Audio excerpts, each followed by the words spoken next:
Hello everybody, I'm Molly and I will be taking you through the DNA barcodes for healthcare activity. In this activity, we will complete an experiment that will allow you to extract DNA from strawberries. You can also use bananas for this, however I'm going to use strawberries because it's easier to see. There's not much prep for this exercise except for cooling ethanol on ice beforehand, and the students can complete this all themselves. The aim of this experiment will be to extract DNA from strawberries.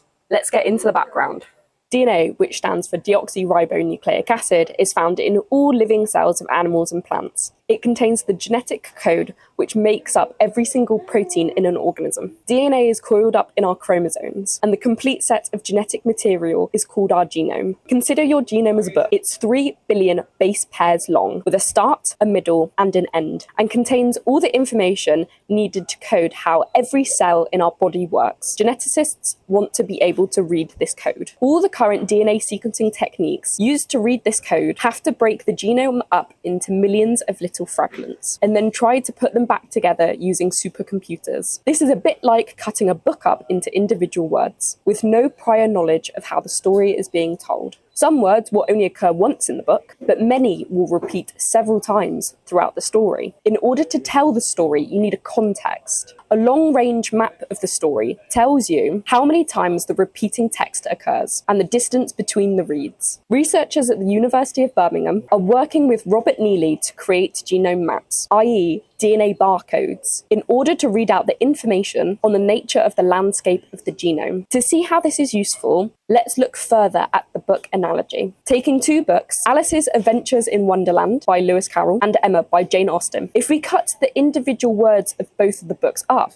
it will be hard to tell which words come from each of the books, as both contain millions of words. However, if we just look at one word, for example, think, this appears 53 times within Alice's Adventures in Wonderland and 384 times in Emma. If we were to line up all the letters of the words in each of the books, then just mark the words think with a black line, the two barcodes created would be easy to tell apart. So how does this relate to the experiment we're going to complete today? DNA is a polymer made by condensation polymerization of repeating units, also called monomers, and the monomers in DNA are called nucleotides. The DNA of strawberries can be extracted relatively easily. Firstly, the fruit cells need to be broken apart from one another, and secondly, the cell membrane and the membrane around the nucleus need to be broken up in order to release the DNA. The membranes are made up of fatty molecules and can be disrupted using simple detergents, such as washing up liquid.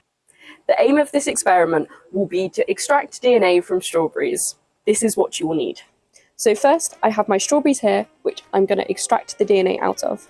You also need some sodium chloride and some washing up liquid in order to make your solutions.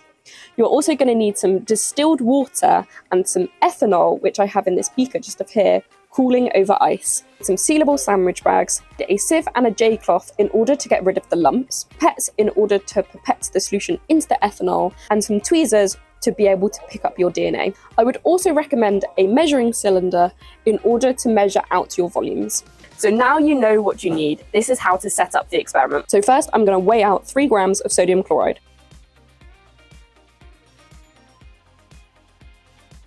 I'm going to add this to a beaker where I can mix up my solution.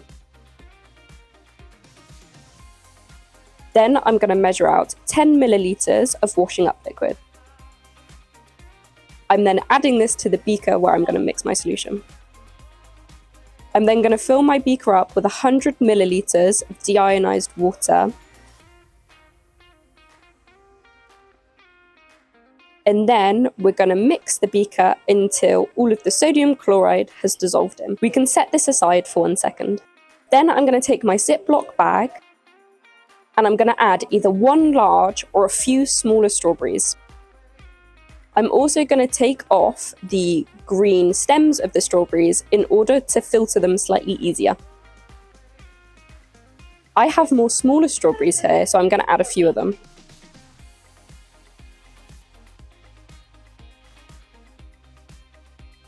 Once all of your strawberries are in the bag, I'm then going to mush them to create a puree. This is the part where you're breaking the cells apart.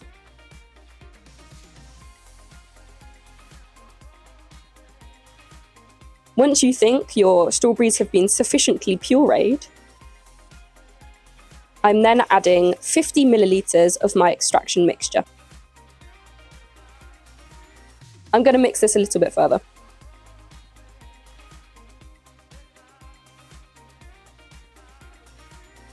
I'm then going to filter the puree and the extraction mixture through a sieve lined with the J cloth. This also works with paper towels.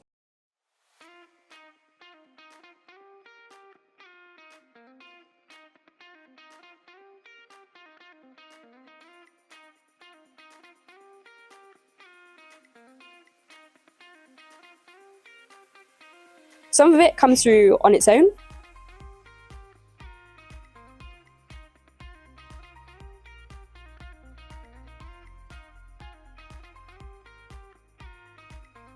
However, when it starts getting a little bit clogged with debris, you may have to squeeze the J cloth, which gets a little bit messy. So now we're ready to extract the DNA. So I'm going to take my ice cold ethanol,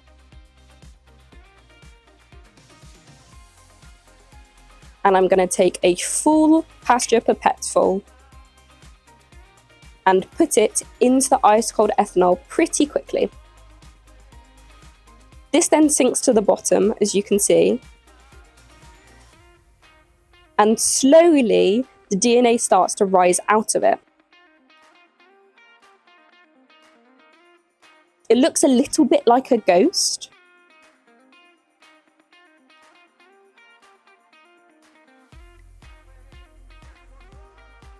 You can then use your tweezers to pick this up and see the properties of it and play around with its texture.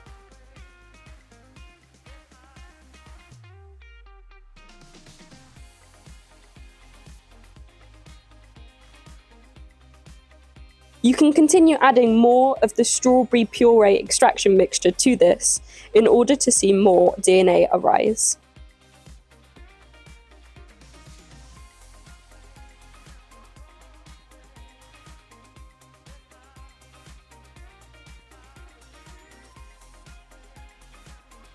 Ta-da! You have extracted DNA from strawberries. Now that you've completed the experiment, you are now ready to answer the questions in the worksheet on the resource pack. So here's some more information if you are curious about how the academics at the University of Birmingham are researching this further.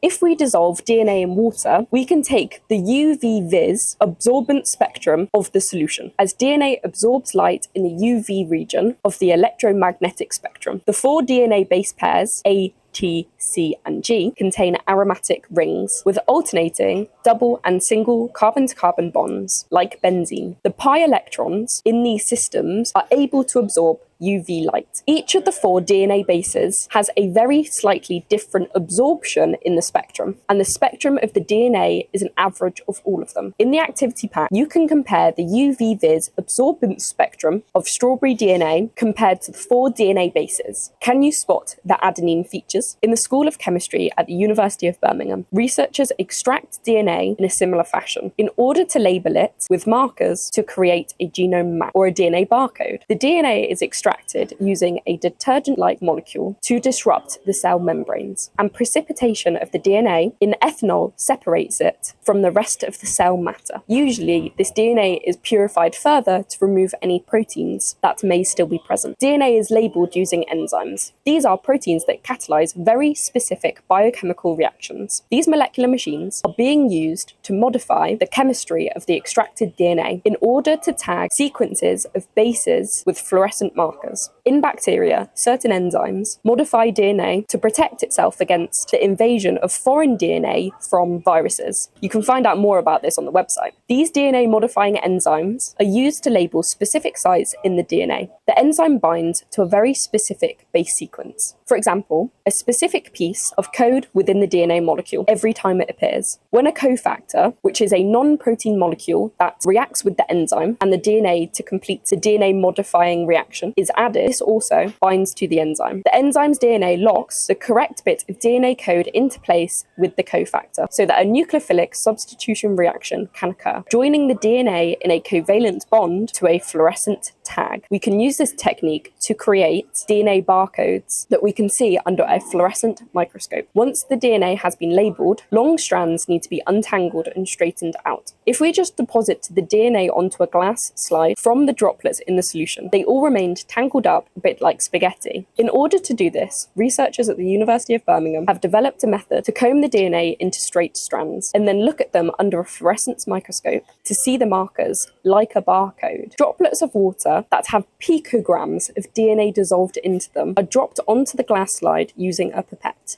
Special glass slides are used that are coated in a specific polymer. The DNA tends to unwrap slightly at one end and tether to the polymer coating, and then the droplet is dragged across the slide. The DNA is stretched out and finally tethers onto the other end in a combing process. These DNA barcodes can then be screened very quickly and used as a fast method for detecting and identifying disease-causing organisms such as bacteria and viruses.